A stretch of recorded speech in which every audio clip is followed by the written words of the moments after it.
All right, we're live. Praise God. Can you hear me? Yes, I can hear you. All right. Praise God. Hallelujah. Yeah. Amen. All right. Let's go ahead and get your show started. Do your thing. All right, well, welcome everybody. We are tuned in, or you are tuned in to God's gift through His Word. And today I have my amazing guest with me, friend, confidant, all those things, Pastor Jay. And we're going to talk about some things. Hey, Pastor Jay, what's going on? Well, there's a lot going on. We're trying to figure out this is StreamYard, but we'll get it figured out. But we're on the air now. It's good to hear you and good to be on the air right now because, like you said, we just want to talk about a few things as we do. Some of you might listen to this and it'll be Monday morning conversation for you. But guess what? Those who are listening right now to us live, you get it first and fresh. And please comment, and let us know. We're going to talk kind of straight up and it may be raw at times. We just want you to think a little bit. Uh, Robbie Zacharias used to say, I want to get saved people thinking and thinking people saved. So we want you to use your brain a little bit today. You want to lose your thought processes, your background and where you come from and how you were raised. And, make some logical, some well thought out decisions for yourself. Uh, so we'll get started. You'll see what I'm talking about. Okay, T, what we talking about? Well, we're going to talk a little bit about having some different views.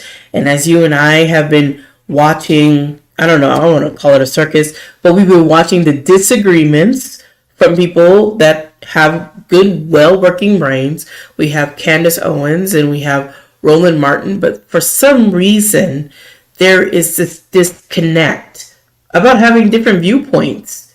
So, what do you think about that so far as we've been hearing all the different kind of chatter out there online? Well, again, uh, I think it's all by design in a different in for different reasons. We have to understand that where there's division, there's money to be made. And as Mm-hmm. long as there's division, there's opportunity for someone to advance their ideas or ideologies. And the friction invites people to come in, just everyday people to come in and choose sides. And what I'm trying to point out is we need to stop choosing sides and listen to both sides and eat the meat and spit out the bones. It's not Candace Owens against Roland Martin. These are both African American people. And when I heard him really giving her slanderous names, how is that different than an enemy, which we would call Caucasian people, slandering us in those ways? When we do it to ourselves, then how do we expect anybody else to respect who we are? And to me, when a man does that to a woman, just because she is who she is, and she can articulate her viewpoint, I think that's wrong. But there's money in confusion. You have to remember a lot of these people that you think are your leaders, they've been propped up to keep the confusion going, and they get paid for this. Because if there was solidarity and unity and love and peace, they wouldn't have no job. The whole capitalistic system is set up for friction and adversarial relationships. You have the have and the have nots. You have the smart and the not so educated. You have all these different classifications that cause disunity, but there's money in that friction. There's money in it. But to see someone who is intelligent as Roland Martin, who's intelligent as Candace Owens, and more so for his end going at her, there's no need for that. There's no need to call her names. There's no need to belittle her. There's no need for that. It's no need for that. No matter how you feel, I just think a man's role, and maybe archaic in thinking, that is not what we do. How's that helping you? She's on the public scene, you on the public scene. And I agree with a lot of her thoughts, and I agree with a lot of your thoughts. But why do we have to pick sides? Why are you making the people pick sides? So if I'm for Roland Martin, I'm against Candace. If I'm for some things, Candace say, what, I'm a handkerchief head Negro? Come on, now we got to stop this. Mm-hmm. We should be able to have See, the problem with our thought process, we are been hemmed in all into one section. And for right now, that's called the Democratic Party. We are hemmed into it. We are locked into it, and they can do what they want to do to us. And there's nothing that we can do about it because we don't vote. We vote out of our feelings and our loyalty and things that really don't make a difference. When you hear people say, I did better economically under the Trump situation, anybody that's in business will tell you they did. Anybody in business will tell you they did better under Trump. Now, Trump's social policies, you don't have to agree with, but his economic policies were good. His economic policy was good. And haven't you ever noticed that there's always crises around election time that one or the other party play into to get your vote? They play into that to get your vote. You guys, you don't remember because you don't know. Joe Biden and Trump, they're from the same era, and they're two rich guys. And it's like that Three Stooges short where the two rich guys argued about who can make the Three Stooges gentlemen, and they waged against each other. But at the end, they were still each other's friend because Three Stooges didn't change. But the wager was only $1. They didn't really lose anything. And I think that's what happens with us. We are pitted against each other, and somebody else wins the coins, and we're no better off as a people because we don't leave room for thinkers of other than one-track minds. And that's how we get bamboozled every time. That's how we get bamboozled every time. Some of these leaders are put there by our open enemy to keep us in control, to not let us think outside the box, to not consider other alternatives. And we have to start picking our leaders from the ground up and not from the top down. We really do, saints of God, and people in general. They are playing us, both parties. These are two rich dudes that's going to be rich no matter who wins. And it behooves the system for one party to win and the other party to lose. And they talk about it again.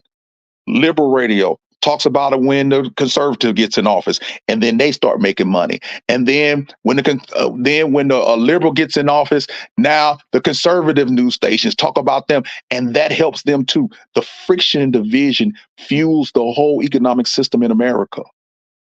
They don't want the disparity to end because there's money in those who telling you we need more tax dollars to handle the disparity, but the tax dollars are being used to create the disparity even the more. The gap is widening, but social programs are spending is out of control. Why? Because we've been taught, or some been taught, it's better to get money from the government. And Candace Owens is right. Government is not a business. They get their money from taxpayers. And if you think about it, if the taxpayers are not making any money and everybody's getting a handout, then who's going to pay? You can't get enough rich people in this world to pay their fair share. The system is set up for businesses and those who create business not to pay a large sum of taxes so they can create more business. And if they go to other countries, then you want to penalize them. But remember this, they will never do anything to hurt themselves for real. If I'm a billionaire and you tell me I need to pay more taxes, that's fine. Trump told you the truth. If you want him to pay more taxes, change the laws. But you didn't hear that. But all the billionaires that you look up to that are liberal, they don't pay the taxes either. And you fall for this every year, every election cycle. You fall to this pandering. And like I say, for Candace Owens to be who she is and to put her down, like I heard him say, man, that's foul. All I can say is that's foul. That was foul. That was uncalled for. You know, for her to be called Uncle Tom, and those who read Uncle Tom's Cabin, that book, Uncle Tom is the hero. So, you know, I just wish we stop all this because we never will find unity in a capitalism system because capitalism is based upon there's somebody that's going to grow off the backs of another. Okay, so that's just the way the system works. It's not going to change, and it's not a color thing. It's a money thing. So, what you think, T? Well, as you and I always discuss these kind of things, it does make me wonder because when I was watching the same thing you were watching, I was like, these are people that are well read. These are people that are very articulate. These are people that you wonder when someone that has a PhD says you're a nitwit. Well, I'm sure that you would want someone to articulate how they have these certain views so you could say, well, that view is not correct, or at least want to sit down and have a discussion. But to say someone's not coming to the cookout because they don't agree with your train of thinking, if everybody agrees with everybody, what kind of world are we living in? There's many people that don't agree, and we are okay to have different views. Don't you want someone that's thinking for themselves and not following after every single thing? Yeah, I don't agree with everything that everybody says. I don't agree with everything Roland Martin says, nor Candace. But that doesn't mean I'm going to call them names like, oh my gosh, Roland, you said that you're such an idiot. Like, that doesn't make good sense. And we want people to share their views. First of all, you need to know so you know where they're coming from. You might be able to sit down and have a discussion so you can understand how they arrived to that personal thought, why they take that view. But for you to call them names because you just dislike what they're talking about and their opinion is not right because your opinion is the only one that matters, that's not cool and that's not wise. That's not helping anybody. How can someone have a critical thinking mind when you just want everybody to just think how you think? That's not going to help. That's not very diverse in thinking if everybody thinks the same way. We don't want group think. We want people to individually think, so then when they're making decisions, they're not just swallowing and following. They're thinking, okay, I've decided, I've thought about this, and this is the decision I'm going to make. But for people just to start jumping on each other and calling people names, when we tell our little kids, don't call somebody names, you got grown folk people doing it. Like, there's a whole bunch of things you're not showing. You know, younger people, well, if they called her a name, I could call everybody names. But you tell them in school, don't call anybody a name. Don't be insulting. And you guys are being very insulting. I don't understand it. Yeah, yeah, yeah. And then for tell her that she's not invited to come back to the picnic or she can't come back to the community, I think is wrong because watch this. Listen to this. The Joe Biden and the crime bill, 1994. Horrendous. Joe Biden and his racist statements over the years, horrendous. Kamala Harris, his vice president, go back to when they were debating what she said about the busing and him. She didn't call him a racist, but she described him as a racist. But he gets to come back to the picnic. You want him to come to the picnic because he's telling you, even though I said these things, I've changed. Well, if someone of his persuasion will let him back in the picnic, why wouldn't we let Candace back in? If the bearer is those who don't like conservative views, why would you let Joe in and not let Candace in? Kamala described him as a racist and gave proof of that, about the busing and this, that, and the other. Go back and listen to his speech about the crime bill.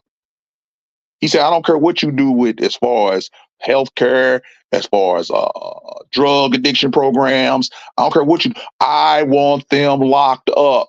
Who you think they locked up? Y'all already know who it is. But you let him back in the door. Because politicians, no matter what they say about each other, the one thing they want to do is what? Get elected. Mm-hmm. So the enemies become friends if it can be used to get elected. If they can be used to get elected. And sometimes it's funny just to remember how they're named. Just to remember that they're the right wing, the left wing of what? The right and left wing of the same doggone operational bird. So it's not like they're really fighting against each other 100%. It puts on a good show for the American people. It sure does. Like, I hate you so much with your stupid liberal views. But then you don't see behind closed doors, they over at the country club. Hey, you knocked that out the park. Let's go golfing again. Right. We don't see when they hang out. We don't. We have to raise their taxes to fund our stuff. So I'm gonna let you create the crisis this time, and then we'll ask for taxpayers' money the next time, and then vice versa. It goes back and forth, and the rich get richer. If you investigate the wealth of Kamala Harris when she started compared to now, it's like night and day. What has happened different? What has happened different? She's closer to the source of the money. She'll get insider trading without being caught because she's closer to the source of the money. She can make calls and talk to the Fed chairman and that kind of thing. She know the policies before they become policies that dictate the economy. It's about getting elected and getting wealthy. Look at all the freshmen, liberal and conservative congressmen that came in, and look at them 4 years later. They look totally different, don't they? Their whole demeanor is different because it's all about the money. And to keep the money coming in, I have to have frictions. So you create the crime bill to lock up more people, and it locked up disproportionately more African Americans for minor drug offenses. And guess what? Out of that, you ask the taxpayers to build more jails. And then we had the rap being sold to our children that would put them in the mindset to be more violent, to be drug dealers. We glorified them, and then they ended up in the place that they had planned for them. And somebody thought of this plan, and they're all getting paid. They're all playing a role in the scheme of things of having more jails. Oh, well, to have more jails and have for-profit jails, we have to have more police. Okay, we need taxpayer money for that. We have to have more police. We need more prosecutors. We have to have tax money for that. And it fuels itself. Nobody's trying to really cure anything. They're trying to get it to a level that you can tolerate. Okay? They're trying to get you a level that you can say, it's not as bad as it used to be. But if you think about it, it's still progressing upward. Last year, there was 100 murders. This year, it's 110. Well, the goal is not to get to zero; it's to get back to 100. You see what I'm saying? It's never to cure the issue. And the average American person is in the middle of this, and they're being led by like sheep to the slaughter because they got the average everyday American, African American, Indian American, all the persuasions fighting each other as if there's really a moral standing ground for any one of them to stand on. You cannot legislate love. I'm going to say that again. You cannot legislate love, and you cannot legislate hate out of people. But the hate that's here is fictitious. It's a have and a have-nots. Mm-hmm. And you think it's a color based. That's the smoke. It's white against black, black against white, black against Asian, and the Hispanics. Okay, think about it. Was the policy to stay in Mexico good? Yes, it was. Now we're going to again, and you have everybody crossing that southern border, unless you live down there. But even the northern cities are being affected. Even the city I'm in is being affected by this. You see them standing on the side of the road, panhandling off of the highway entrances with children in their buggies, and you're wondering, how did they get there? Because there's nowhere to walk to get there. Well, somebody's dropping them off and picking them up. And all they do is stand there with a sign, and they come by to get the money, but they don't talk to you. Okay? This is setting things up because guess what? Just imagine if Donald Trump wins, there has to be some more money coming in to deport all these people up out of here. So guess what you're going to have to do? Hire more ICE agents. You're going to have to deputize more police officers now to round everybody up and ship them back to wherever you're going to ship them to. Wouldn't it be more beneficial to leave them in Mexico? Of course it is, but there's a plan. There's always a plan to be in your pocket. And they get you fighting them for the peanuts and the crumbs that the ones who do good and the ones who get patted on the head get rewarded for. And let me ask y'all the question: has the ghetto, African American ghetto, has it really changed? You throw a few houses in a neighborhood, you throw up a community center, you throw up midnight basketball, which has been done a gazillion times, and nothing changes because they don't want nothing to change. They don't want nothing to change. So either I'm going to be out here fighting so-called for the people, and then eventually, if I get a little clout, I can join the system. I can go see if I fight the person when I was young. When you were younger, you fought for the people. You was on the street with the people. You gained some street credit, and then as you got older, you saw that wasn't making you no money, but you have clout. And then all of a sudden, you find yourself being put into the president of these organizations that's supposed to fight for freedom. But again, if freedom ever came, if liberty ever came, if love ever came, there wouldn't be a need for no organization. So do Mhm. they really want to stop it? No, because they get their funding from the government and from the people. So you're telling me that I want to provide social services to the point that we cure the drug addiction programs? We really want them to work like we believe they can work and stop all of this recidivism to go to jail? No, we don't want it to really work. There's too many people getting paid. There's too many organizations where if they lost that focus and lost that friction, they wouldn't have anything to do. People got to wake up, you know. And you say, well, what's the answer? The answer is for the people to wake up and start really pushing them for results. That's what we need to do on every front. We need to push them for real, solid stuff we can touch, feel, smell, and hear results. We need to see it changing. We don't need to put a $1 million building in a depressed neighborhood and say it's some kind of center for this or center for that.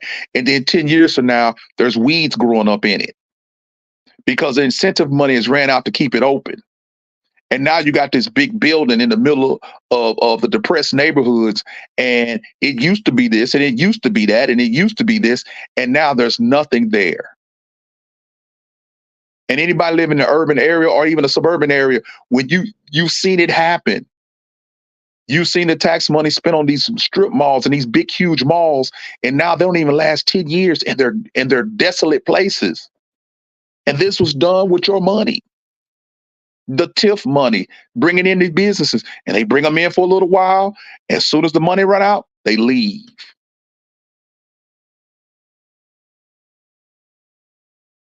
And now with the violence going on in some of these neighborhoods, you got major stores, grocery stores leaving because they don't want to deal with the theft, no matter what neighborhood you're in. They just tired. They're gone. You know what's going to get them back? Your tax dollars. You're going to have to give them an incentive to come and put them stores back in place, the Targets, the Walmarts, and you're going to have to give them some tax incentives out of your pocket and say, don't pay any taxes for the next 10 years. And can you come please put a store back in our area? That's how to get back in your area. It's all a secular game of money.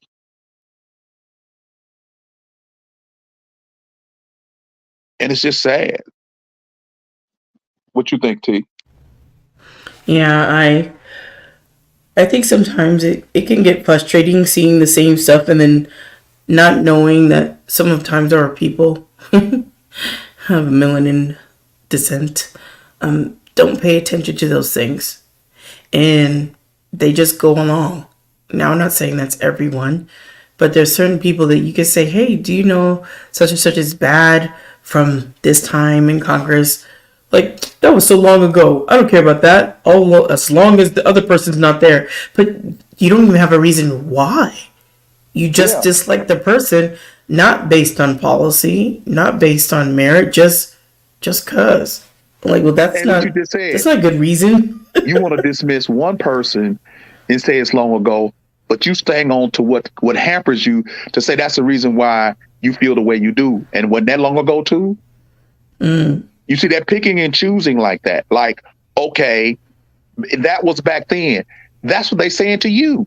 When you bring up stuff they don't want you to hear, that was back then. And if you say it Like, for let it them, go. if you telling them one to let it go, you got to tell everybody let it go. Can't you see that you being played, people? And I'm talking about black and white people. Y'all get played. Poor is poor. Okay? Yes, there's a lot of rich African Americans, but there's not many wealthy. You see? You can't tell me with all the billionaires and millionaires that we got, we can't do something as a collective. But they don't want, see, this is the thing. They don't want to. You have your entertainers being your philosophers. You have your entertainers, the people that entertain you, telling you how to live. You're not even using your intellects at all. You want to get your philosophy for life and your jokes from the same person. They call him a court jester back in the day. You think the king listened to the court jester? No, the court jester was supposed to entertain, and that's what they were supposed to do. But we have raised our court jesters to the level of our thinkers and our philosophers, and we are getting life lessons from them. And I'm not saying that you can't get anything from them, but we're not giving our academics a chance because they're debating against the jokey guy. So all the jokey guy got to do is say the joke in the middle while the academic is trying to explain something. Everybody laughs and thinks it's funny and gives credence to the joke and not to what the academic is trying to say. I'm saying we have room at the table for everybody, and we need to stop pitting this thing against each other because it's a smoke screen. It confuses people. You tell people to get education one minute, then you tell people about educated fools the next. In the same breath, you'll say you need to get education, and then in the same breath, you'll be downplaying education. What do you want our kids to get? And education comes in many different forms, but isn't education just on the strength of the word education? Isn't that important?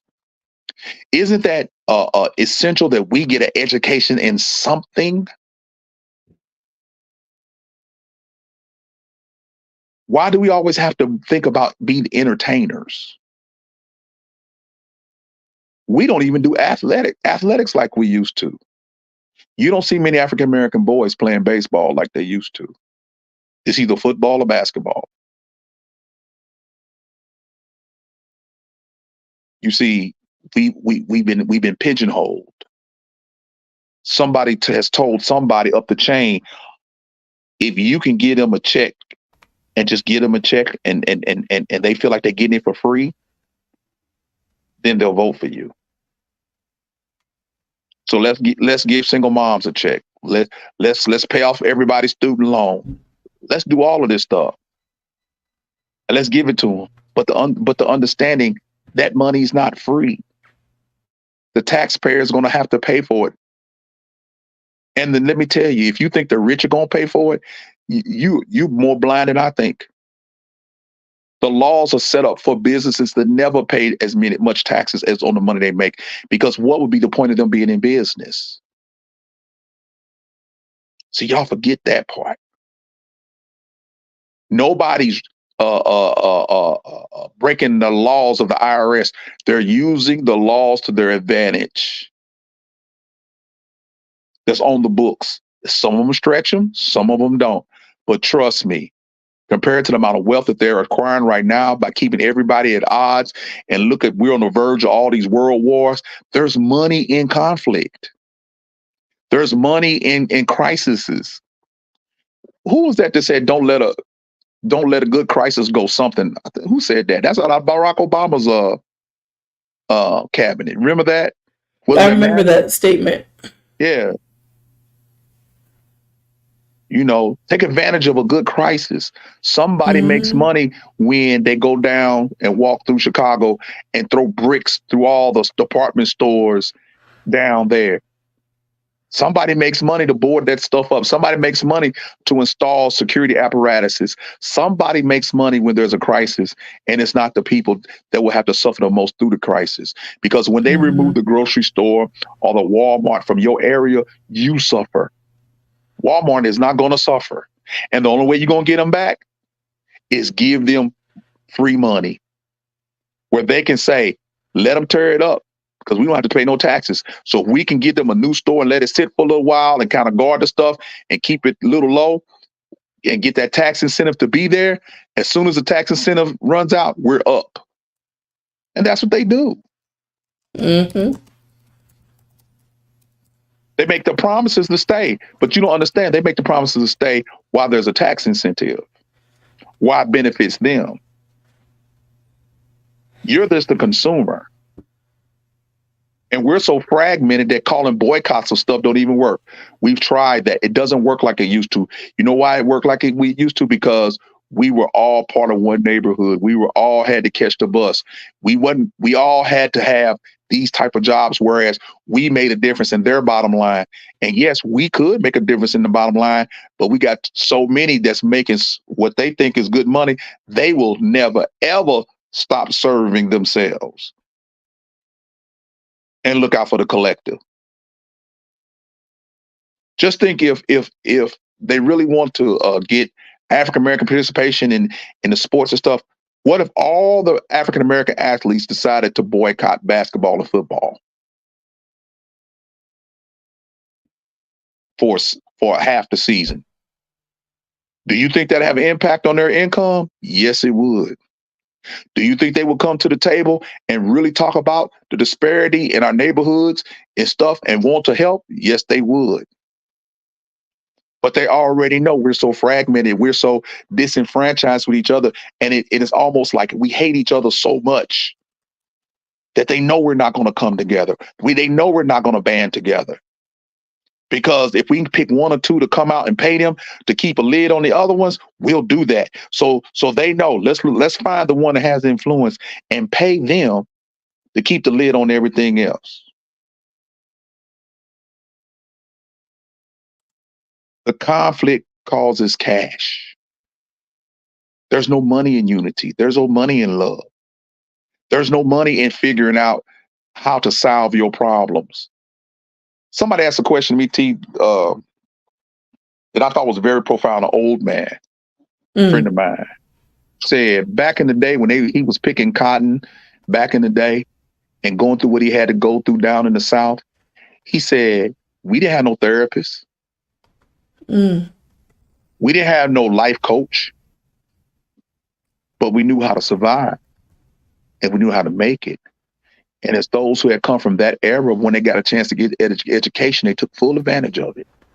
And they got out and they made something of themselves. You know, read about the Thurgood Marshalls and all of these people, you know, that understood what it was education could do. But we're so far removed from that. Everybody needs a therapist. Everybody needs a life coach. Everybody needs to be told how to live with common sense, which is uncommon today. Common sense. You mean need to be told that you need to come out of the rain? Everybody's caught up into their nuanced nooks, and they're still not satisfied. We're at a point where we don't even know what a man and a woman is. We can't even define them. And you're scared to define them because you're going to be counseled if you don't define it as culture. Don't you realize that every culture that's been on top has failed because they lost their morality, they lost their footing, they lost it. And if God destroys Sodom and Gomorrah, the Roman Empire, the Assyrians, the Babylonians, America's going to have its downfall.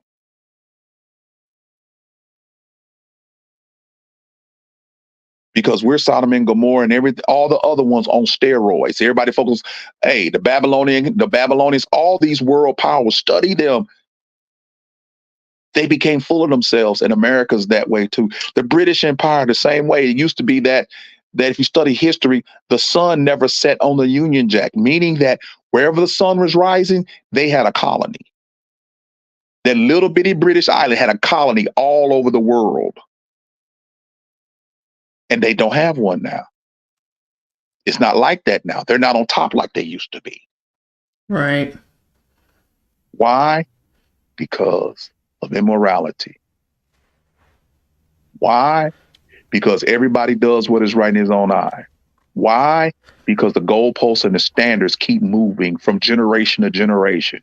What's culturally accepted now wasn't culturally accepted then. But when you have a standard that doesn't move, it doesn't make a difference what culture does. I'm commanded to love you no matter what you do to me. I'm commanded to give you grace no matter what you do to me. I'm commanded to be humble no matter what you do to me. If everyone would take a chill pill and become humble and consider others more significant than themselves, these scriptures are in the Bible, y'all. So for those of you who don't consider others more significant than yourselves, think how good the world would be. Mm-hmm. Think how beautiful it would be if you could actually consider giving your enemy a cup of water and sacrificing your ego to serve somebody else. That your point for becoming wealthy and rich is so that you can serve even the more, so you can give even the more, so you can help even the more. The one thing about it, LDE, life, death, and eternity, you leaving up out of here. Listen to some of the statements that Steve Jobs made as he began to decline and lose his life. You know, his riches was not even important. He made some good quotes because his mortality was facing him. The problem is we have become such a society in America where we're only concerned about today. We're only concerned about today and maybe tomorrow, the fleshly things, the shiny things, the things that we can show off that will not go with us and will be given to somebody else once we leave. And not necessarily our children will be able to hang on to what we have obtained. What we value, our kids may not value. That nice car that you kept clean and you shined every Sunday and every Friday and you didn't let no rain fall on it, you pass on, your kids get it, and now it's heading to the junkyard. But you loved it. Mm-hmm. We need to be thinking about legacy of character and not keep falling for the okie doke that these politicians trying to give us. I don't care what side you vote. I don't really care. My thing is this. Neither side is good. They're both evil. They are both tricking the average person out of their morality, out of their love, out of their reasonable thinking. They want you to say either you all for me or you're not for me. The other side can't have a good idea at all. And we've done this in the African American community. When we know that conservative rich people go to the same country club as liberal rich people. They eat at the same restaurants. They don't go to the fancy restaurant and say, "Oh, I see a conservative over there, and I'm not going to eat here no more." Man, please, Right. come on, y'all. You can't be that stupid. Mm. And equality and fairness and freedom are an illusion. How can we be free when we have more people locked up than any nation in the world? How can we be free and we have more laws, and the purpose for laws is to tell you how you can't keep the law? We have more federal, state, local, municipal laws than any place on the planet. And we're free? It's an illusion. One side don't want you to say this, the other side don't want you to say that. Free speech is now becoming an illusion. Somebody determines what's free speech. And they say hate speech should not never be said because it makes people feel uncomfortable. You know what? Hate speech, as much as the reason why you can appreciate hate speech in one way is it helps you deal with the fact that there's those fighting for love.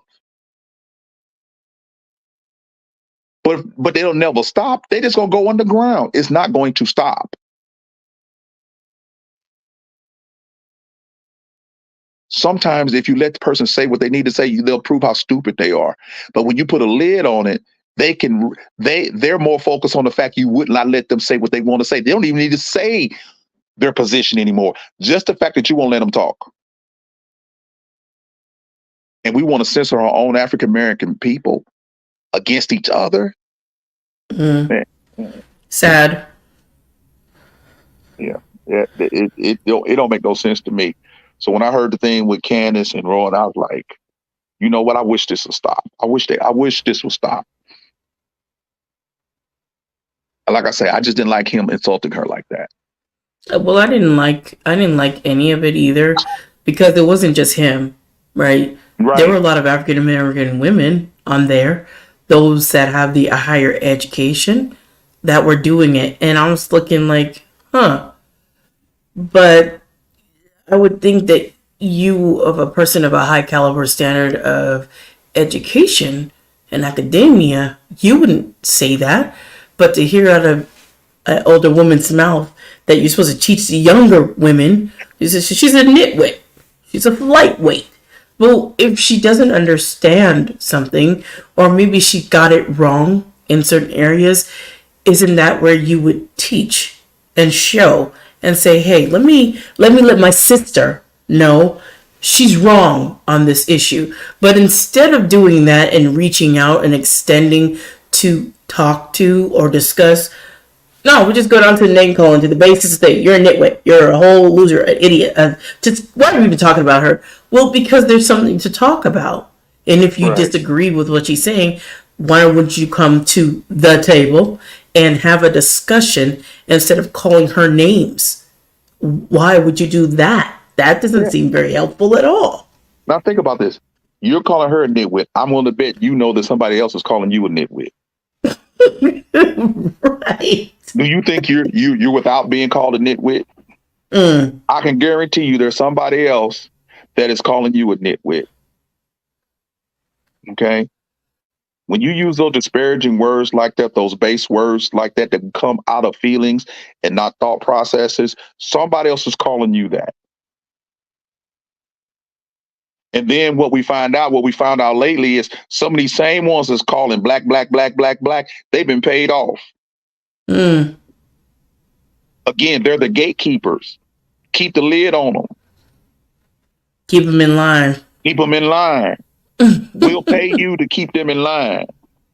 And that doesn't normally work. Pretend like you on their side, but you know you just want. See, we can be bought. That's our problem. Too many of them can be bought. And and the average guy, the average dude, we know it because we see it every day. We listen to them every day. You've been bought. You ain't coming strong like you used to.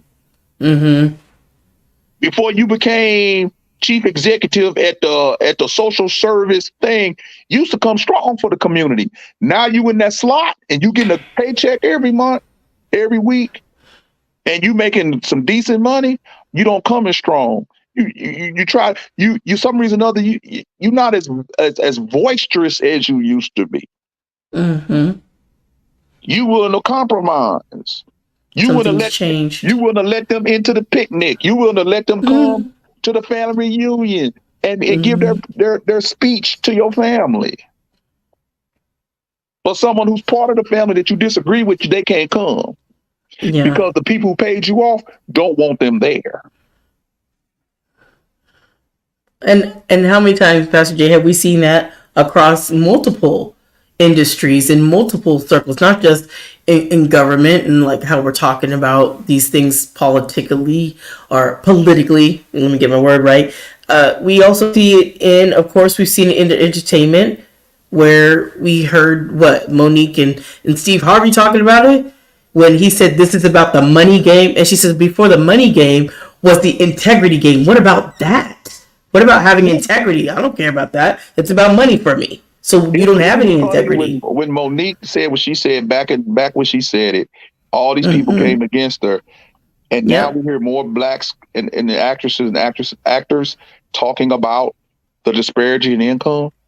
And the very thing that she was talking about, and everybody was doing the same thing they're kind of doing to Candace Owens, throwing her under the bus. She doesn't know what she's talking about. She's making this stuff up. She's a nitwit. She's just a mad, angry black woman. Right. She's hard to work with because she ain't got no common sense, no good mind. And because her husband stands up for her, okay. And now you crying? And you crying? But you didn't come to her aid when she was saying the same thing? Steve Harvey, happened to you too? They kicked you out when you tried to flex. After he told her the very thing, he said, you can't just come here and do everything we want to do. But then you did the same thing, and then you didn't even take your own advice. They did the same thing. Right. I was like, okay. Go over to YouTube and see if you can make the same amount of money. Okay, just do your radio show. You ain't seen him in acting or nothing since he flexed. Right. Okay, so don't. So Monique wasn't too crazy. Like I said, everybody coming out now, but I remember people came against you, Mm-hmm. and then the ones who just tell the real deal. I'm cool with my pay. Yeah, there's always gonna be some cool with their pay. And you know the ones who saying that, I'm not saying they're not cool. They're just playing the game. It's a game, it's a system. You're not gonna change the system unless the system is impacted by money. Mm-hmm. The system is immoral. The system is mammon.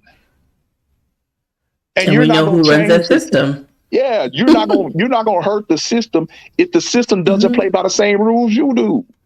Yep. If you're gonna play the fool, don't be a fool. Don't act like you. It's many times that I've been in situations where it's like, you go in all green and you like, I'm gonna make it better, I'm gonna do better, I'm gonna do better. And you find the system is so intricate, so many different moving parts that if you want to stay in the system, you're gonna have to get with the program or get out of the way. Mm-hmm. You're gonna have to get with the program or get out of the way. They're not gonna let you be militant in their system. They will marginalize you in their system and you'll never be promoted. You'll quit before the system quits. And you could be standing on the high moral ground, but this is not a system of morality. This is a system that has perpetuated itself for centuries and eons. And you're not going to come in here with your high moral standards and change anything. Right. I don't care what you do. Has anything really changed since Jesse was the potentate elect? Nope. Then we had Al Sharpton. Has anything changed? Nope. Not really. Mm-hmm. And whoever they got next, is it going to change? No, because it's a system. And see what happens with those guys is they start off very sincere, but eventually the system comes to you and say, I tell you what, you have like I said, you have a lot of influence. They be like, yeah. It's a little meeting, they come together and they sit down. And the person who's the representative for the system say, well, we appreciate what you're doing. We like what you're doing. But you know what? What we're gonna do is we're gonna support what you're doing and give you this amount of money. And all we ask is just don't be keep them in line. And they say, what you mean? Well, you could say everything you've been saying, but let us know if it's gonna disrupt the system. And they seen it, and then they show you an envelope or they sign a number over to you and say, you get paid this kind of money to keep them in line. And you go, okay. Okay. And then you go thinking you can go back and do what you used to do. You've been bought. Mm-hmm. And it comes out as because what you do is you think they told you could keep saying what you're saying. No, they not, and they paying you. So then you get the phone call. No, we appreciate what you said, but don't say that no more. Don't say that no more. But see, you got used to living off that money now. So now what you gonna do? Stand up for your morals and your rights and say, I'd rather go back to being poor and struggling with the people? Or are you gonna say, well, okay. Your kids in private school, you driving nicer cars now. You wearing custom made suits. Can travel all over the world now. You got your teeth fixed on. You got your new haircut. You look totally different than when you did when you was with the people. Mm-hmm. And I'm not criticizing you, but let's be real. You decided to sell out, and again, I'm not blaming you for doing that. But let's be honest with the people. I would like one of them so-called leaders that's up before the people just come on, say it. They're waiting for the opportunity because what they want to do is prove to the system that they have control over a group of people. And if I can prove that I have that control, the system's going to come offer me something. I want y'all to think about that. The system is going to say, hey, come here, let me talk to you. And the system's going to offer you something that if you don't have any morals, you're going to take it. you're going to take it. The gatekeeper's going to make sure you take it. They already know your price. They already know how you living, and they know you want more. But you can't get more being for the people. They don't have the money to get you more, but we do.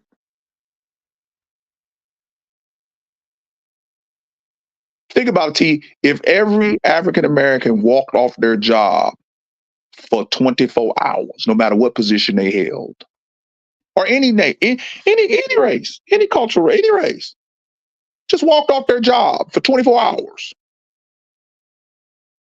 what you think will happen? They're gonna try to find a person that can talk to them. Mm-hmm. Because we need them back. We need them back. We need them work. back. Where'd they go? Yeah. Yeah. We need them back. You know, every inner city, every suburban city, all the cities who have African Americans that buy hair care products, and it's kind of interesting, and I'm sure other communities are going through this. Whereas the chicken, the rice, our food, it's not made by us. It's made by other nationalities. The Arabs, the Pakistanis, the Indians, the Orientals. In the city I live in, 2 miles of it.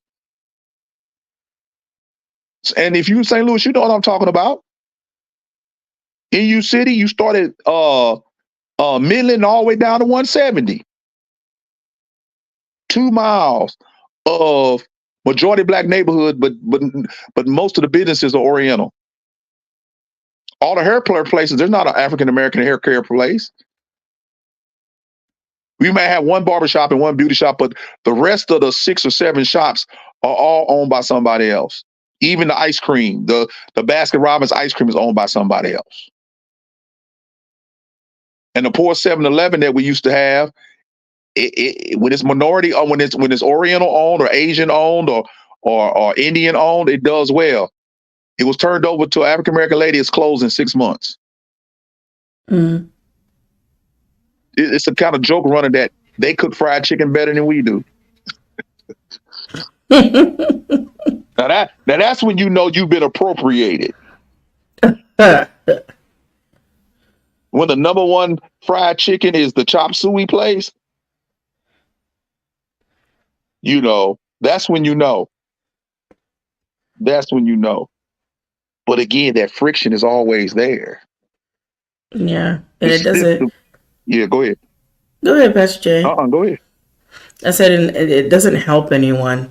The friction, it never helps. It always, like you were saying, it keeps people down. It keeps people in bondage. It keeps people beholden to, of course, the system or others. And how is that to live? And all the time that I've been watching all this stuff, I've never liked how the system does what it does, because we have people that are actually puppets of the system. They're puppets of the system. The system's going to dominate them eventually too, where they think, well, I've done my part. I got this money and I think I can change things over because I know the system, and the system slams them because they can't get over the system. But to be unified is way better, but nobody wants to come together. Everybody has their nuances, and that keeps us divided, that keeps that division, and we are better together than separate, but nobody wants to come together for all the nuances of this person not liking that person for whatever reason. There's like a plethora, but it never makes sense. But sometime we should come together. Now I say should, does that mean it's going to happen? Not necessarily at all. Because that's utopia. Exactly, that's the utopian idea. We would all have to agree that we're going to focus, no matter what our differences, on this one cause. Mm-hmm. And now you got to ask is, now watch this. We agree that we should focus on the one cause, but you know the next thing that I see, whose name going to be on the marquee? Exactly, who's going to be in charge?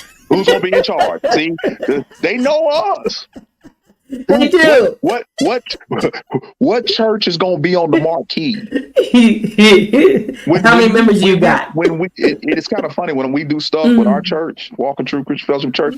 When we come alongside another church, those who deal with me know not to even ask me because I don't care. Let's just put Jesus on the marquee.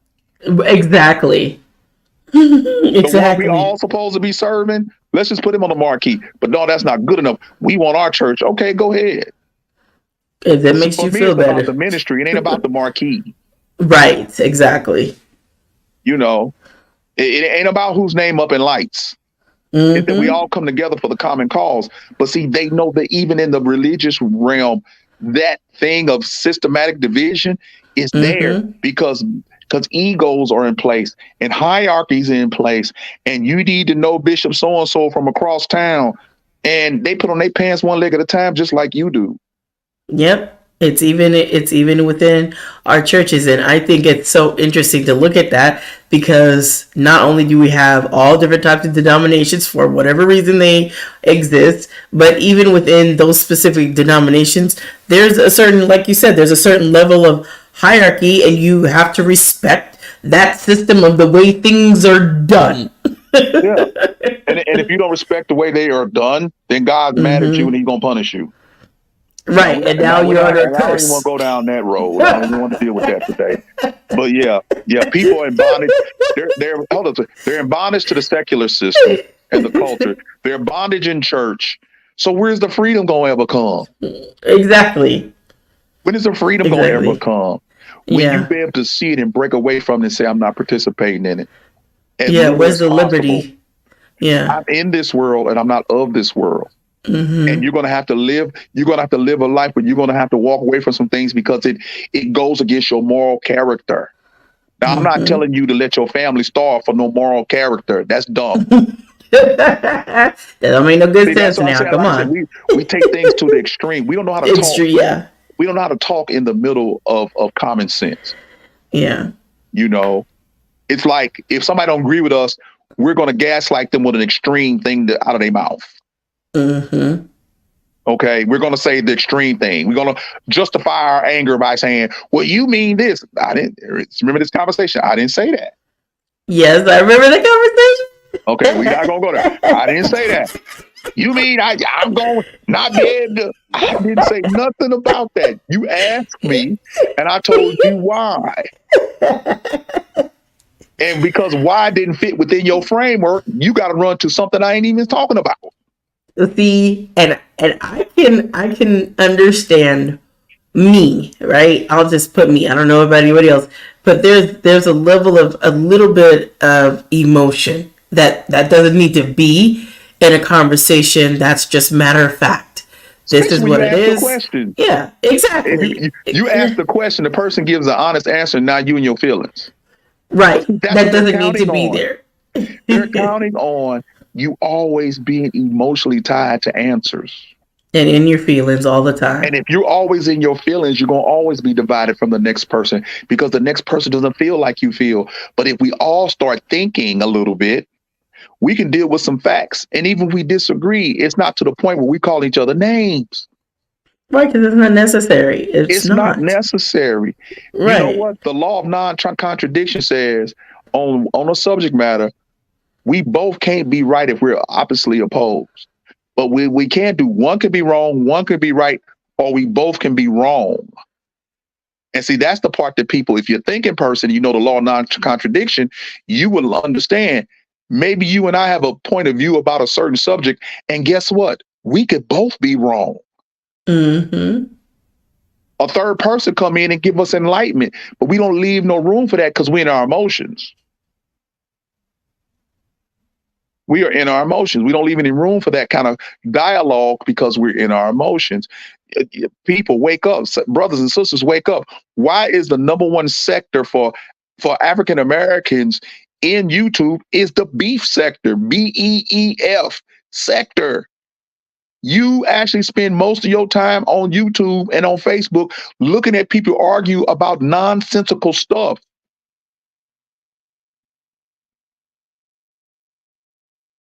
That's the number one sector is the beef sector.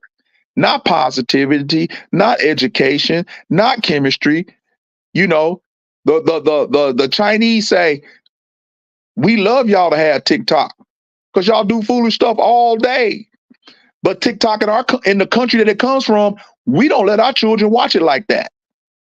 All they see is math and science and stuff that is uplifting and educational. We don't let them see y'all's foolishness. There's something to that. You know what I'm saying? Mm-hmm. There's something to that. The country that it comes from doesn't let them see the American foolishness. But See, yeah. and y'all don't want to ban TikTok because your whole social dealing with people is through your keyboard. You work your thumbs more than you work your brain. You work your thumbs more than you work your conversational skills.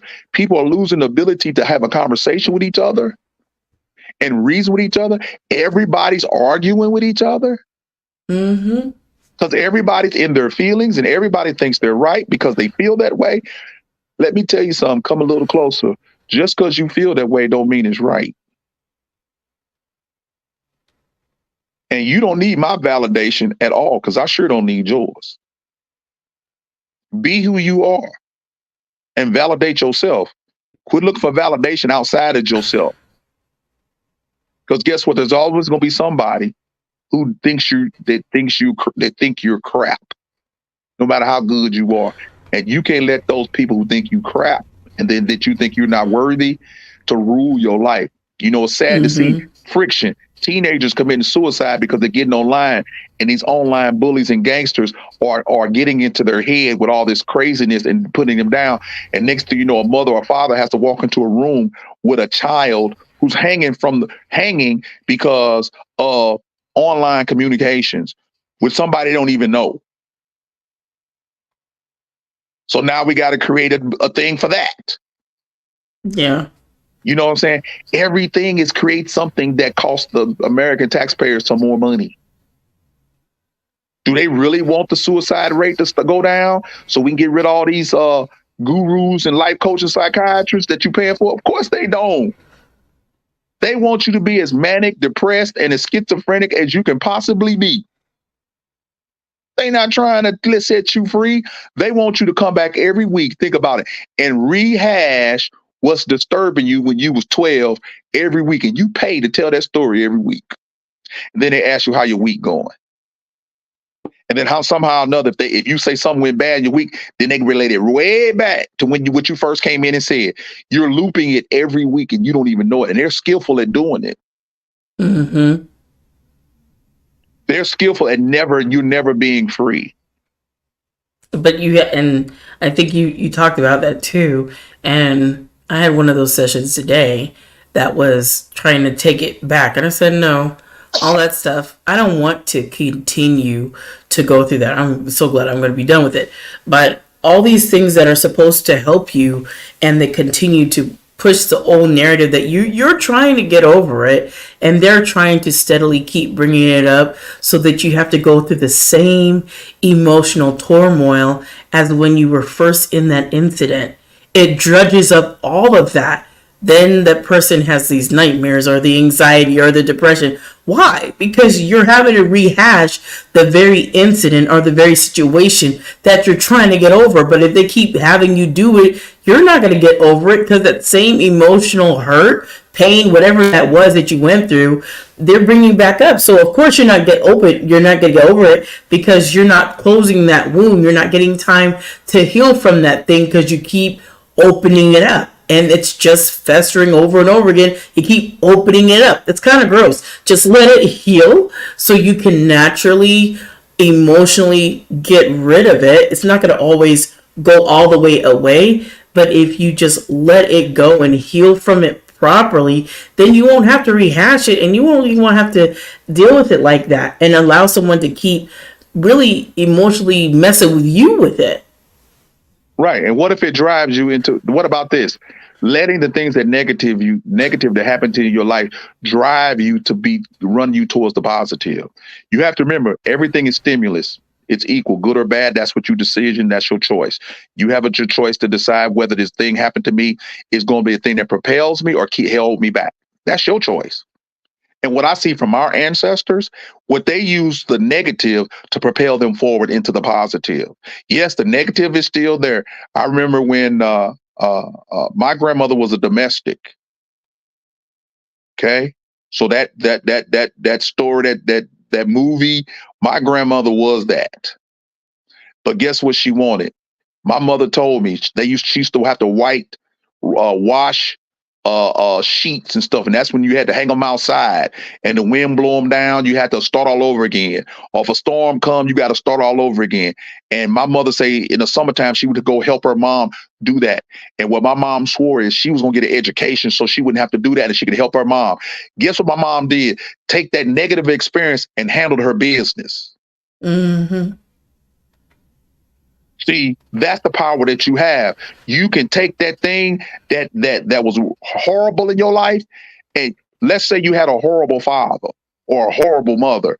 You can take that thing and you say, I'm not going to do that. Right. I'm going to be Exactly. I'm going to do the opposite of what my parents did so I can be a better parent. You don't have to be the same. And see, that's what they trick you with. You're going to end up being the same. You don't have to be. We have too many stories of children and men and women coming out of their situations and doing great things from horrible situations. You know why? Because at some point they decided they're going to make a move. And they're going to be different. And they're going to be different. Mm-hmm. But a lot of times you're a coach to say, what you went through, you just need to keep working through. So the cookie that you didn't get that fell off the table that your sister picked up and ate, you still talking about you hate your sister because of that, and y'all 70 years old. Let it go.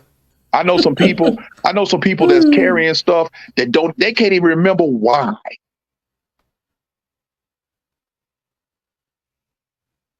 They're just carrying it. Because again, remember, we lead into this. You get a lot of attention when you are walking like that. People feel sorry for you when you walk it into victim mode all the time. People rally around you because if you get close to being a victor versus a victim, guess what? At that point of becoming victorious, you're accountable and responsible for your next step into the destiny of your life. You're no longer the victim, you're the victor. And now I'm going to step into territory I've never been in. And you know what? When you step into the accountability for what happens next in your life, along with God, and be responsible for your own decisions, at that point, it's on you. And see, you feel more comfortable blaming somebody else. Mm-hmm. Now that was free. You paying $75 an hour for somebody to tell you that? That was free. That was free. The minute you become a victor, you're accountable and responsible for what happens next. And you need to be committed to your own growth. You validate you and you move forward, trusting God and trusting in yourself and walking by faith and not have to know every little thing that's going to happen next. Get out here and try something new. If you fail, it's not failure. It's only failure if you don't get up and do something else. And try. Nothing wrong. Yeah. And I think go ahead, Pastor Jay. No, go ahead. I said, I know how many times that you've said that too, about failure. And that's one of the things when people don't want to walk out by faith because they're scared of the next step, because they're uncertain, they're unsure, they don't know what's next. But you got to go out there and extend yourself and try it. How will you know what you're capable of doing or not doing if you don't take that next step? That has to be something that you try. But for you to be like a parked car, one of my analogies, because I know you love your cars, if you're not moving, God's not about to move a parked car. You got to be going in some direction. But a parked car just not moving, you're not going nowhere. I just stay right here and nothing bad will happen. I won't fail or I won't succeed because I'm going to stay. That's not how life works. And you can't be just staying put, because life is going to change and you got to move. The Bible says you got to go. So you can't just stay put. Yeah. And the Bible even tells you the philosophy of be the hot or cold, but being in neutral is not going to help you. Yeah, that's not a good space. Yeah. Mm-hmm. You know, a person who sits in neutral and waits, either you catching or you pitching. Either you catching or you pitching. I think you would rather pitch sometime. Mm-hmm. But the problem is we've created a society, again, this all plays into the system of everybody's great. And you know that's a lie. You know, we started this thing with No Child Left Behind.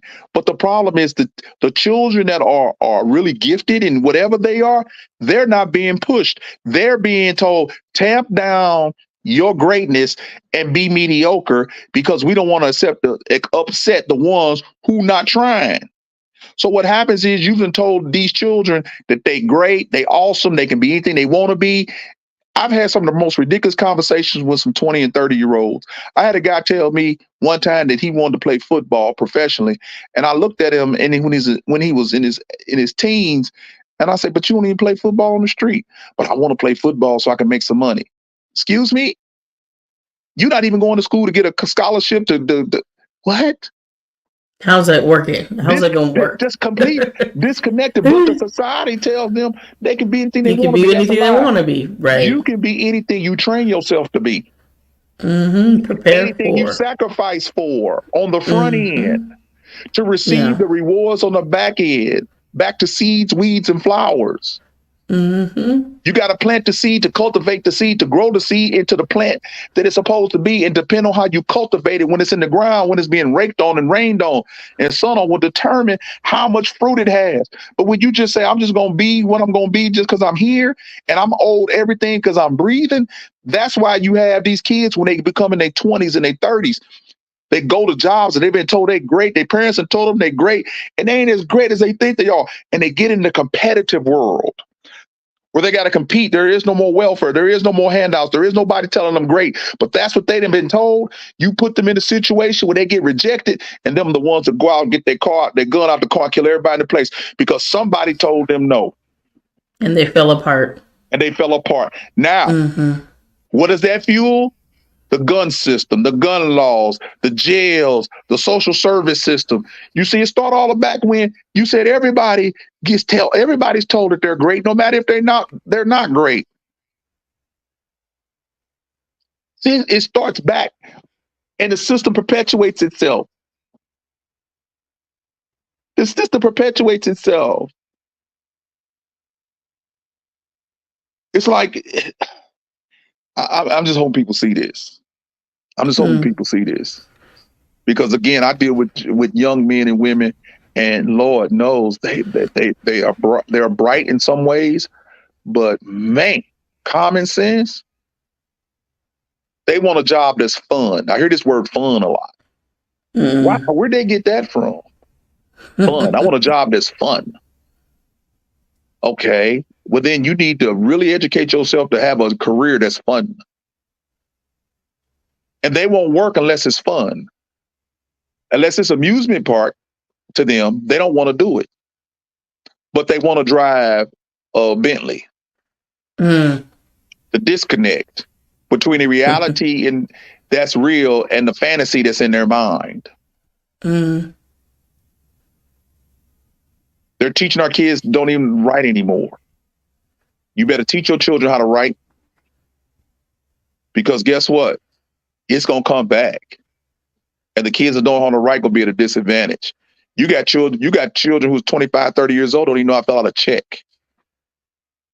It has to, whatever they do, even transferring money has to be on their phone.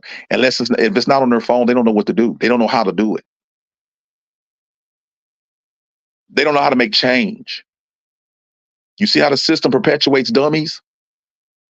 So they can get locked up. So eventually the society that's progressing can say, you're not fit for society, and the society has helped make you this way. Why? Because we're all at odds with each other. Black against white, rich against poor, Asian against Hispanic, Hispanic against black, Hispanic against white. I mean, it's just crazy. And there's only one race, the human race. An evil man has created all of these divisions. Evil men have done this to us. So, like I said, it was an eye-opener with my brother and my sister and the other ones, that when I start really listening to the visceral hate that they have towards Miss Owens. And again, I don't agree with everything she says, but does she deserve that kind of smoke? When you can go back a couple of years and listen to somebody that actually says, we want all you black folks locked up, and you want him to be your president today? Only thing is, he got old and he want to get elected. Do you really think he's changed at heart? Come on now. Come on now. Do you really think that? Remember, he went on one of the African-American shows and said, if you don't vote for me, you ain't black. Yep. Y'all took that and laughed at it. That ain't funny. Mm-hmm. What he's telling you is, I know y'all, and I'm telling you, if you don't vote for me, you ain't black.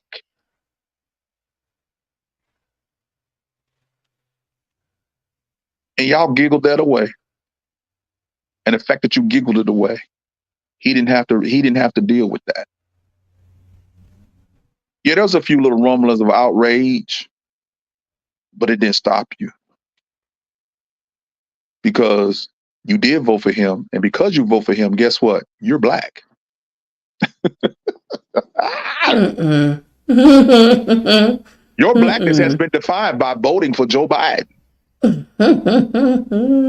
your Mm-mm. and becoming a handkerchief head is defined by voting for Trump. Mm-mm. So both of them are defining who you are. You can't be yes, you can. You can't be that foolish.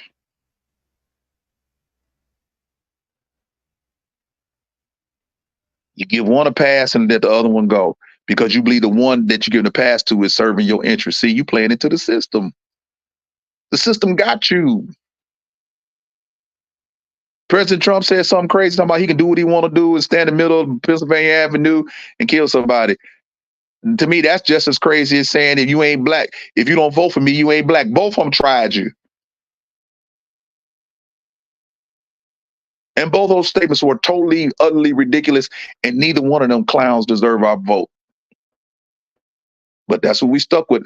God gives you what you need. In America, you boy, y'all, you just don't know what's really going on. Spiritually, you should know what's going on.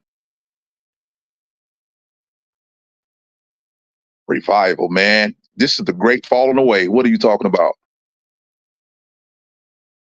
God is not going to lead this world without a witness, and there's a few of us witnesses out here, and we screaming at the top of our lungs. You But can't nobody's serve. listening. Can't, yeah, nobody's listening. Everybody want to listen to the ones, the America's pastor. Think about this. There's nowhere in the Bible where it told somebody that was a man or woman of God that they were that country's pastor or prophet. You work for God, not America. See, just the fact they get to label you that lets me know you're not God's person.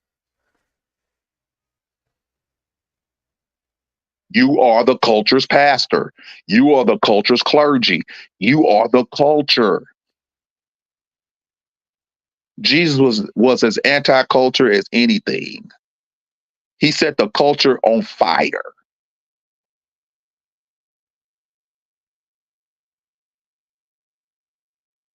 And the culture plus the religious sect killed him, Jew and Gentile.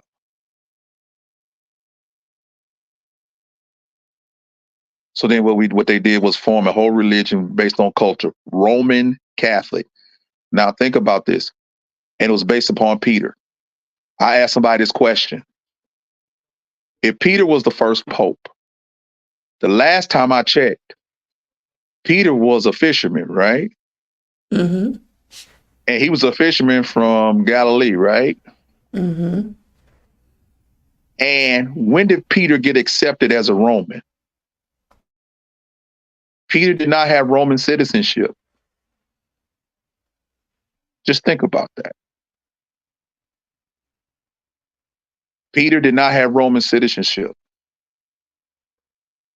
The only apostle that had Roman citizenship that we know of, for sure, is Paul. Mm-hmm. And they didn't call Paul a Roman Christian.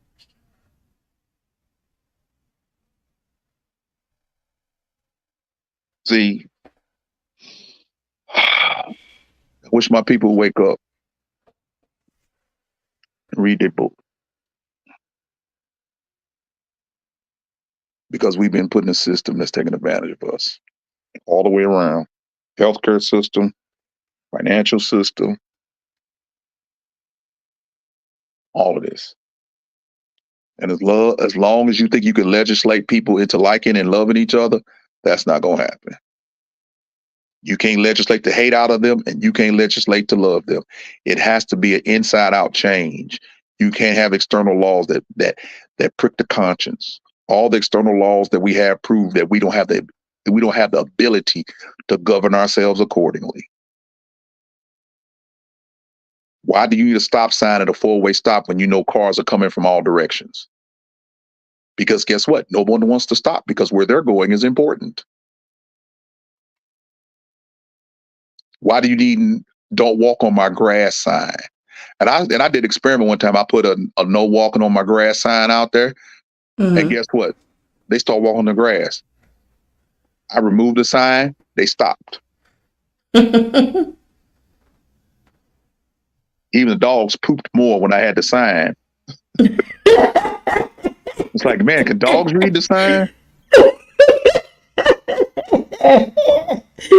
I'm just being silly. But yeah, just pay attention. So yeah, I guess we done with our rant. We just want people. Are we done with our rant? I guess. We'll get this StreamYard thing worked out with the intros and everything. So yeah, we will. Monday morning conversation held on Friday. Right, Friday conversation. Right. So all right. So anything else you want to discuss, T? Yeah, but we can do it at another juncture. We just tore this conversation up. Okay. Well, you go ahead and close us out. And all right, I will do just that. All right, everyone. Thank you for tuning in to Pastor Jay and myself, T. Drake, listening to our Monday morning conversations and Friday conversations. I always want to encourage you guys to just tune into what he's doing in Walk of Truth Radio Network. He's got great stuff over there. So I hope that you guys will tune in. And of course, my podcast is God's gift through his word, as you can clearly know.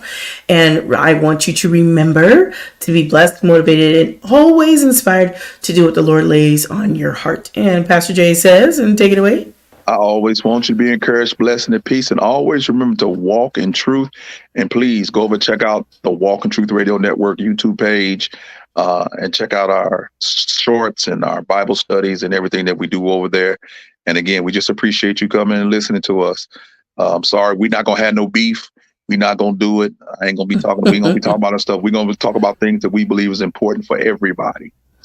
So yeah, thank you guys for listening, and hopefully you share it with somebody, and we'll let you know when we're coming on again. Absolutely, we will. So you guys take care and have a blessed day. Bye now. See you later. Peace.